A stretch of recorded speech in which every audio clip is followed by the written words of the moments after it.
confidence in that. So I know I'm doing all the right things, and there was no way I was ever coming out of the game in the fourth quarter. It didn't matter.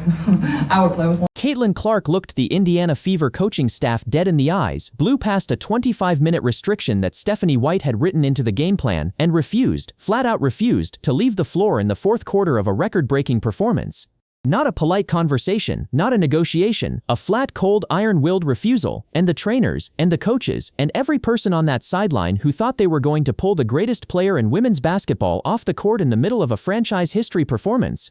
They got an earful, they got the look, and they backed down. This is WNBA News, and today we are exposing exactly what this league does not want you to see, because what happened in that game was not just a basketball moment, it was not just a stat line, it was a declaration of war. It was Caitlin Clark, the most important, the most electrifying, the most consequential player this sport has seen in a generation, finally, drawing a line in the sand and telling a coaching staff that has been systematically, deliberately, and recklessly mismanaging her since the day she walked through the door. Enough, no more. I am not your prop. I am not your minutes restriction experiment. I am the reason people are watching this game, and I am not coming off this floor. By the end of this video, you are going to understand exactly who benefits from keeping Caitlin Clark caged, exactly who has been pulling the strings on this deeply troubling, deeply suspicious minutes management situation, and exactly what is at stake if this organization does not make a dramatic, immediate, and long overdue course correction. Stay with me. Every single person watching this needs to hear what comes next. Now let's set the scene, because the facts of this night are almost too extraordinary to believe. Caitlin Clark came into this game with a designated minutes restriction of 25 minutes, 25. That was the number Stephanie White and the Indiana Fever training staff had decided was the appropriate ceiling for the most dominant offensive player in the WNBA, a player who had just missed time and was coming back ready to explode. The plan, as constructed by this coaching staff, was to pull her at the 25-minute mark and let the game play out without her. Let me say that again so it lands correctly. The plan was to pull Caitlin Clark in the fourth quarter of a game that was still very much in the balance. That was the plan Stephanie White walked into that building with. That was the decision this organization had made. And if you are sitting there watching this and your jaw is not on the floor, I want you to think about what that actually means. The person this entire league is built around right now, the player whose jersey sales, whose television ratings, whose social media numbers are the only thing keeping certain conversations about this league alive, that person was going to be sat down in crunch time because of a number on a whiteboard. And here is the part that is going to make your blood absolutely boil. When the moment came, when the clock said it was time for Caitlin Clark to come out, she did not come out. She looked at that sideline, she looked at that coaching staff, she looked at every trainer and every assistant who thought they were going to walk up to her and tap her on the shoulder, and she communicated something very simple and very clear. You are not pulling me, not tonight.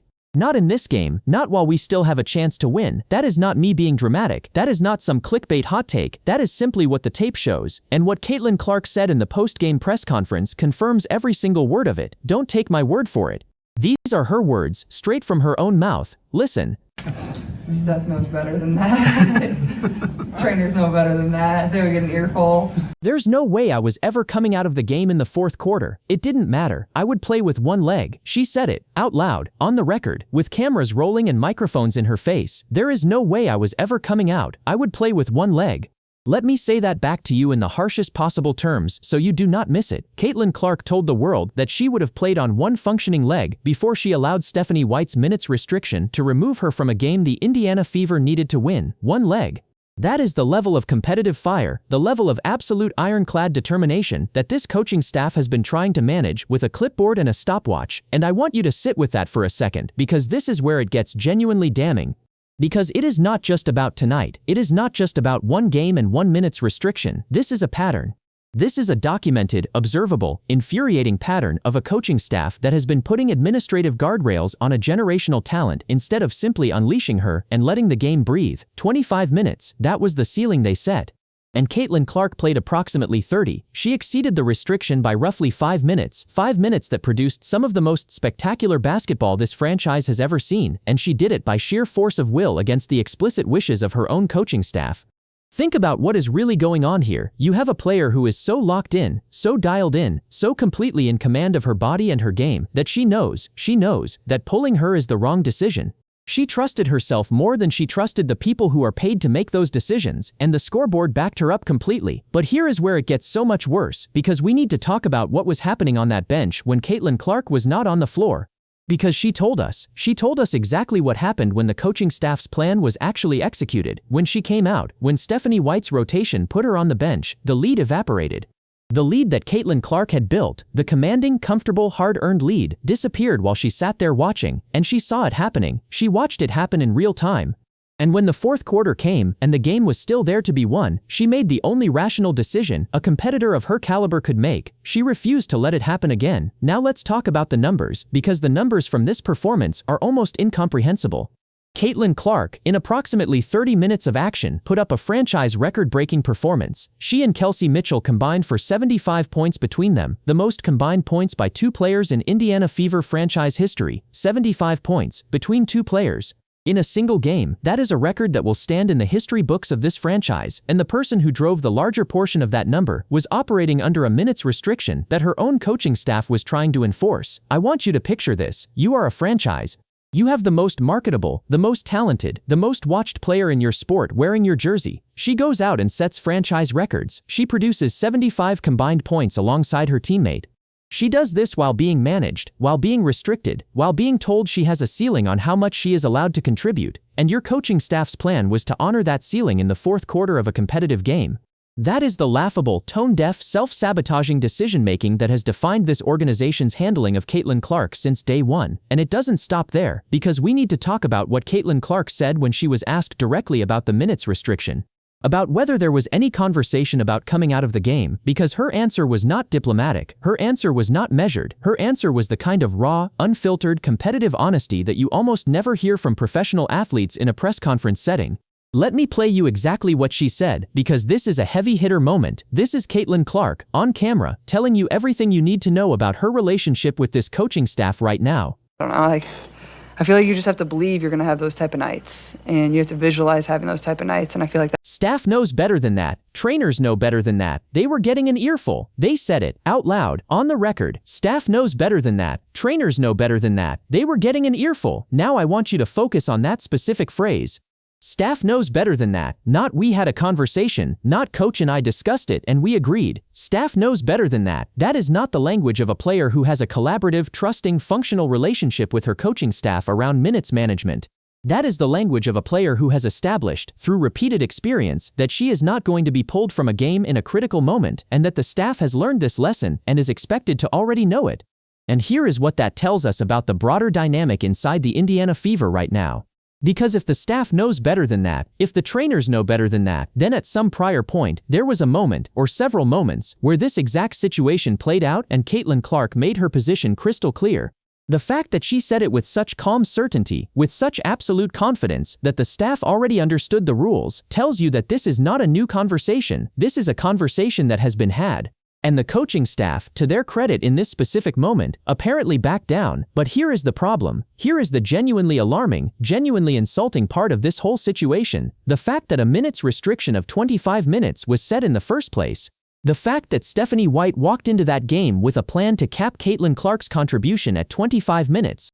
The fact that the organization thought it was appropriate, in a game that ended up being decided by Caitlin Clark's brilliance, to put an administrative ceiling on the most important player on the floor. That is the decision we need to be interrogating. That is the decision that reveals everything about how this coaching staff views its own franchise player. And if you can believe it, this is exactly where the whole thing gets even more damning, because we need to talk about the pattern. Because this is not the first time Stephanie White's rotation decisions have been called into question. This is not the first time the Indiana Fever's handling of Caitlin Clark's minutes and usage has generated legitimate, serious concern. The pattern here is well established and deeply troubling. There have been stretches of games where Caitlin Clark has been pulled at critical moments and the lead has collapsed. There have been rotations that defied basic basketball logic. There have been decisions that, when viewed in the aggregate, paint a picture of a coaching staff that is either incapable of understanding what it has, or unwilling to fully commit to letting it operate without restriction. Think about what this means from a purely competitive standpoint. You have a player who, by her own account, felt the game before the ball even tipped. She said it herself in the post-game. She knew, before the opening tip, she knew it was going to be one of those nights. She visualized it. She prepared for it. She came into that building locked in and ready to deliver a performance for the ages, and the coaching staff's plan was to give her 25 minutes and then sit her down. 25 minutes for a player who was already feeling it before the game even started. I want every single person watching this to really absorb that, because that is the fundamental, catastrophic, almost willful mismanagement at the heart of this story. A generational talent at the absolute peak of her powers on a given night, being told by her own coaching staff that 25 minutes is enough, that 25 minutes is the appropriate contribution for the player who is going to carry this franchise to wherever it is ultimately going to go. And here is the part that nobody in the mainstream media will say out loud: the minutes restriction is not just a health and safety measure. If it were purely about health and safety, it would be applied with flexibility based on the flow of the game, based on how the player is feeling, based on the competitive situation, but that is not how it was being applied here. It was being applied as a hard ceiling, a number on a whiteboard. A bureaucratic limit that was going to be enforced regardless of what was happening on the floor, and that is not player management, that is player suppression, that is a coaching staff that is more committed to its own plan than it is to winning basketball games. Now let's talk about what Caitlin Clark actually said about her mindset going into this performance, because this is where you see the full picture of who this player is and what she is capable of when she is allowed to operate without the suffocating restrictions of a coaching staff that does not fully trust her. Listen to what she said about how she knew this was going to be her night. At it tomorrow, but like I said, I can trust all the work that I put in on my body, and I spent a ton of time on it, and I trust the people around me that have really helped me, and I always find confidence. I feel like you just have to believe you're going to have those type of nights, and you have to visualize having those type of nights. They said it out loud, on the record. You have to believe, you have to visualize. And here is what makes that statement so powerful and so damning at the same time. Caitlin Clark walked into that building having already visualized a performance like the one she delivered. She had done the mental work, she had done the physical preparation. She had put in, by her own account, a tremendous amount of work on her body during her time away. She was ready, she was more than ready, she was primed for a franchise record night. And the coaching staff's response to all of that preparation, all of that readiness, all of that locked-in competitive fire was to set a ceiling of 25 minutes and plan to pull her in the fourth quarter. Let me say that back to you one more time so the full absurdity of it lands. She visualized the performance, she prepared her body, she came in ready to deliver something historic, and the plan was to give her 25 minutes, 25, not 30, not 35, 25, and then sit her down while the lead she built collapsed around her. This is the core grievance. This is the thing that should make every single person who watches Indiana Fever basketball genuinely furious, not because Caitlin Clark's health doesn't matter, it absolutely does. But because the application of this minutes restriction, in this game, in this situation, with this player at this level of readiness, was not a health decision, it was a control decision. It was Stephanie White asserting authority over a player who has in many ways outgrown the coaching staff's ability to contain her, and Caitlin Clark, to her enormous credit, refused to be contained, which brings me to the thing nobody in the media will say out loud. Because there is a question that hangs over this entire situation, and it is a question about power, about who actually has the authority inside the Indiana Fever organization, about whether Stephanie White is truly in command of this team, or whether the dynamic has shifted to the point where the franchise player is making the final decisions about her own deployment. And based on what happened in this game, based on Caitlin Clark refusing to come out, based on the staff backing down, based on her playing approximately 30 minutes instead of 25, the answer to that question is becoming very clear. And let's be completely honest about what that means for Stephanie White's position. Because a head coach who cannot enforce her own game plan, who sets a minutes restriction and then watches her franchise player exceed it by 5 minutes, is a head coach whose authority is being openly questioned, not behind closed doors, not in a private conversation, on the floor, in front of the fans, in front of the cameras, in front of the entire basketball world. And if you think that dynamic is sustainable, if you think this organization can continue to function with this level of tension between its coaching staff and its franchise player, I have a very expensive piece of oceanfront property in Indiana to sell you. But here is where it gets so much worse, because we need to talk about what this game actually produced when Caitlin Clark was allowed to operate on her own terms, because the results were historic. Franchise records fell. 75 combined points between her and Kelsey Mitchell, the most in Indiana Fever history, and Caitlin Clark did not just produce offensively, she produced on both ends of the floor, 4 steals, 2 blocks. She said it herself, almost as an afterthought, with the kind of casual confidence that tells you she is operating at a completely different level than everyone around her right now, and she acknowledged that even with those numbers, she felt she could have been better in the first half. She felt she could have been better. After a franchise record performance, that is the standard she holds herself to, that is the level of self-accountability and competitive drive that this coaching staff is trying to manage with a 25-minute restriction. So let's take a step back and really break down what actually happened here, because I want to make sure we are not missing the forest for the trees. The Indiana Fever came into this game with a plan. That plan involved removing Caitlin Clark from the floor at the 25-minute mark. Caitlin Clark refused to honor that plan. She played approximately 30 minutes. She set franchise records. She and her teammate combined for 75 points. The Fever were down in the fourth quarter and came back to win. And the only reason any of that was possible is because Caitlin Clark decided that her own judgment about her body and her readiness and the competitive situation was more reliable than the coaching staff's whiteboard number. And now I want to talk about what Caitlin Clark said about trusting herself, because this is the most revealing, the most powerful, the most quietly devastating thing she said in that entire press conference. Because it tells you everything about where her head is at, everything about her relationship with the organization around her, and everything about what she believes it is going to take to get this team where it needs to go. She said, I know what I'm capable of, and I know what this team is capable of, and it's my job to help us win and be the best team in the WNBA, and I don't think we're there yet, so it's my responsibility to help us. I can trust all the work that I put in on my body, and I've spent a ton of time on it, and trust the people around me that really helped me, and I know I'm doing all the right things. Let me say that back to you in the harshest possible terms so you do not miss it. I can trust all the work I put in on my body. I know I'm doing all the right things. She is not saying she trusts the coaching staff's assessment of her readiness. She is not saying she trusts Stephanie White's judgment about when she should come out of the game. She is saying she trusts herself. She trusts the work she has put in. She trusts the people who have specifically helped her with her body, the trainers, the specialists, the people she has chosen to work with on her physical preparation. And based on that trust in herself and in her own preparation, she made the unilateral decision to stay on the floor. I want you to focus on that specific word, trust. She said she trusts the work she put in. She said she trusts the people who helped her.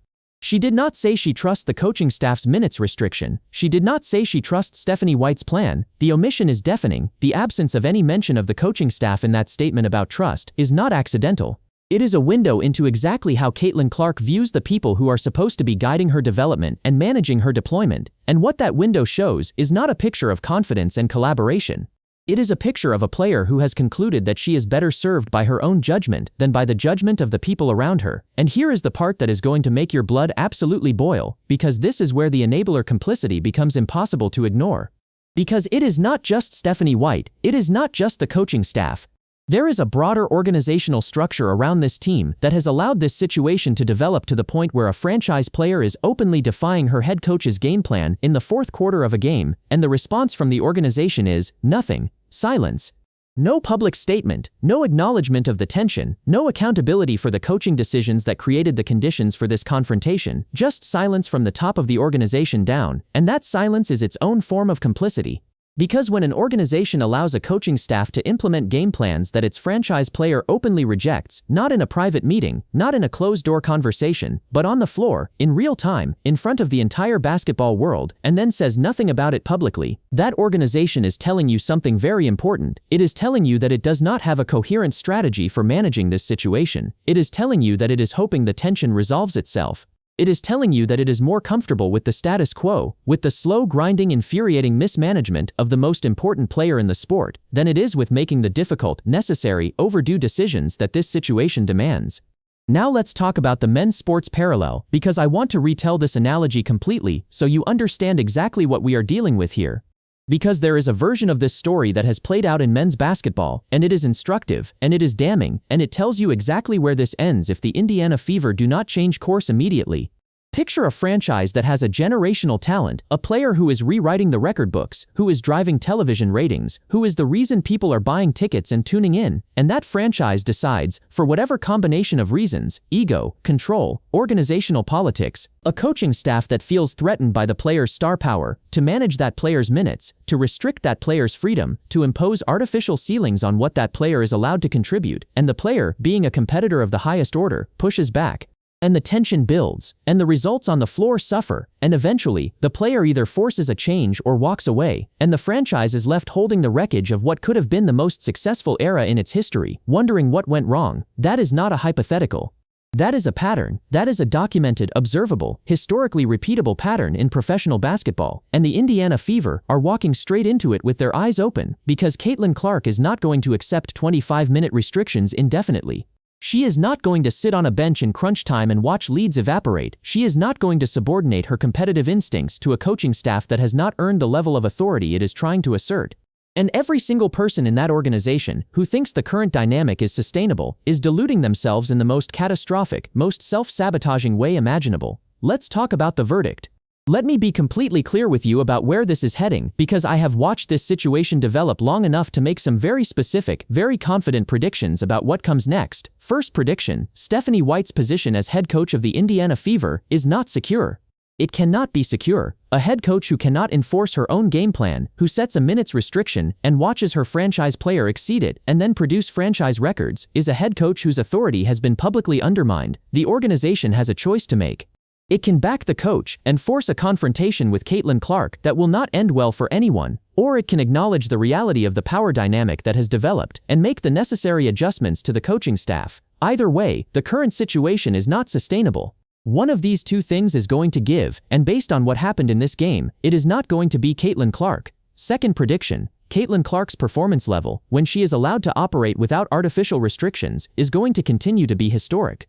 Because what we saw in this game, the franchise records, the combined 75 points, the 4 steals and 2 blocks, the game-winning plays in the fourth quarter, that is not a ceiling, that is a floor. That is what Caitlin Clark looks like when she is locked in and operating freely. And the coaching staff's response to that level of performance has been to try to put it in a box, to cap it at 25 minutes, to manage it like a liability, instead of unleashing it like the asset it is. Third prediction: if this organization does not make significant changes to the coaching staff, to the minutes management philosophy, to the overall approach to deploying its franchise player, the talent around Caitlin Clark is going to become a secondary issue. Because Kelsey Mitchell combined for 75 points with her in this game, that is what this roster is capable of when Caitlin Clark is allowed to operate freely. That is the ceiling of this team when the coaching staff gets out of the way and lets the players play. And if the coaching staff continues to impose restrictions that limit that ceiling, the blame for whatever this team fails to achieve will fall squarely and entirely on the people making those decisions. And here is the final, most important thing Caitlin Clark said in this press conference, the thing that tells you she is not just reacting to this moment, but thinking about the bigger picture, the longer arc, the responsibility she feels to this team and this league. Listen to this, because this is a heavy hitter. This is a player who understands exactly what she is carrying. In that, so I know I'm doing all the right things, and there was no way I was ever coming out of the game in the fourth quarter. It didn't matter. I would play with one. I know what I'm capable of, and I know what this team is capable of, and it's my job to help us win and be the best team in the WNBA, and I don't think we're there yet, so it's my responsibility to help us get there. She said it, out loud, on the record, my responsibility, my job. I know what I'm capable of. I know what this team is capable of. We're not there yet, and it is my responsibility to help us get there. Let me say that back to you in the harshest possible terms so you do not miss it. Caitlin Clark is not just standing up for herself in this moment. She is standing up for the potential of this entire team. She is acknowledging that the Indiana Fever are not yet where they need to be, not yet the best team in the WNBA, and she is taking personal ownership of the responsibility to close that gap. That is not the statement of a player who is checked out. That is not the statement of a player who is looking for the exit. That is the statement of a player who is fully committed, fully invested, and fully aware that the burden of getting this team to where it needs to go falls on her shoulders. And that is exactly what makes the coaching staff's minutes restrictions so mind-blowingly, so egregiously, so catastrophically wrong. Because Caitlin Clark is sitting there telling the world that she knows what she is capable of, that she knows what this team is capable of, and that it is her responsibility to get them there. And the coaching staff's response to that level of commitment, that level of ownership, that level of competitive fire, is to set a 25-minute ceiling and plan to pull her in the fourth quarter. It is insulting. It is negligent. It is the kind of tone-deaf, cowardly, self-sabotaging decision-making that could cost this franchise everything. Now let's talk about the cost. Let's talk about what Caitlin Clark has already absorbed, already sacrificed, already given up in the service of a coaching staff that has repeatedly failed to meet her at her level. Because every game where the minutes restriction is applied, every game where she is pulled at the wrong moment, where the lead collapses while she sits on the bench, where the coaching staff's plan overrides her competitive instincts, is a game where this team falls short of what it could be. And every game that falls short is a game that cannot be recovered. The season is finite. The opportunities are finite, and the coaching staff is spending those opportunities on a minutes management philosophy that Caitlin Clark herself has now publicly, defiantly, and irrevocably rejected. I want you to picture this. Picture Caitlin Clark 5 years from now, at the peak of her powers, reflecting on this period of her career. Picture her thinking about the games that were left on the table, the wins that were squandered, the records that were not broken because a coaching staff decided that 25 minutes was enough. Picture her thinking about the nights when she was locked in, when she knew before the ball even tipped that it was going to be one of those nights and the coaching staff's plan was to cap her at 25 minutes and sit her down in crunch time. That is the cost. That is what is being wasted right now, in real time, by a coaching staff that is more committed to its own authority than it is to winning basketball games. And here is the doom prophecy, and I want you to hear this clearly because it is not hyperbole, it is not clickbait. It is the logical endpoint of the trajectory this organization is currently on. If the Indiana Fever continue to mismanage Caitlin Clark, if they continue to impose arbitrary minutes restrictions on a player who has just demonstrated that she will not honor them, if they continue to pull her at critical moments and watch leads evaporate, if they continue to prioritize the coaching staff's sense of control over the franchise player's competitive instincts, they are going to lose her, not necessarily to free agency, not necessarily to another team. But they are going to lose the version of her that is fully invested, fully committed, fully bought in. They are going to erode the competitive fire that made her refuse to come out of that game. They are going to grind down the will of the most important player this organization has ever had. And when that happens, when the day comes that Caitlin Clark decides that this environment is not worth the fight, that the coaching staff is not worth defying, that the organization does not deserve the level of sacrifice and commitment she has been giving it, the Indiana Fever will be left with nothing, no records, no championships, no legacy. Just the hollow memory of what could have been, and the deeply uncomfortable knowledge that they had the greatest player in women's basketball, and they managed her like a liability instead of a gift. The longer they keep making these self-sabotaging, these negligent, these laughably incompetent decisions, the more likely it becomes that this entire fumbled, mismanaged, tone-deaf experiment collapses for good, and Caitlin Clark's legacy gets written somewhere else, in someone else's building, under someone else's banner. That is the stakes. That is what is on the line every single time Stephanie White picks up a whiteboard and writes 25 minutes next to Caitlin Clark's name. That is what this organization is gambling with every single time it prioritizes its coaching staff's authority over its franchise players' judgment. And tonight, Caitlin Clark told them, in the clearest possible terms, that she is not going to let it happen without a fight. Stephanie White needs to be held accountable for this minutes management situation, and if you agree, say it in the comments right now, say it loud. Because the only way this changes is if the organization feels the pressure from the fans who are watching, who are paying attention, who understand what is at stake here. And I want to ask you a direct question because I want to know what you think. Do you believe Stephanie White should be given more time to figure out how to deploy Caitlin Clark correctly? Or do you believe the Indiana Fever need to make a change at head coach before this situation gets any worse? Drop your answer in the comments. I want to read every single one of them. This has been WNBA News. If this video gave you the full picture that the mainstream media refuses to give you, hit that like button right now. It takes 2 seconds and it means everything for getting this story in front of the people who need to see it. Subscribe to this channel and hit the bell notification so you never miss a single video, because we are not done with this story, not even close. We will be watching every single move this organization makes, and we will be here to tell you exactly what it means. WNBA News, we see everything. We say everything, and we are not going anywhere. Steph knows better than that. Trainers know better than that. They would get an earful. I don't know, I feel like you just have to believe you're going to have those type of nights, and you have to visualize having those type of nights, and I feel like that it tomorrow. But like I said, I can trust all the work that I put in on my body, and I spent a ton of time on it, and I trust the people around me that have really helped me, and I always find confidence. She said, I know what I'm capable of, and I know what this team is capable of, and it's my job to help us win and be the best team in the WNBA, and I don't think we're there yet, so it's my responsibility to help us get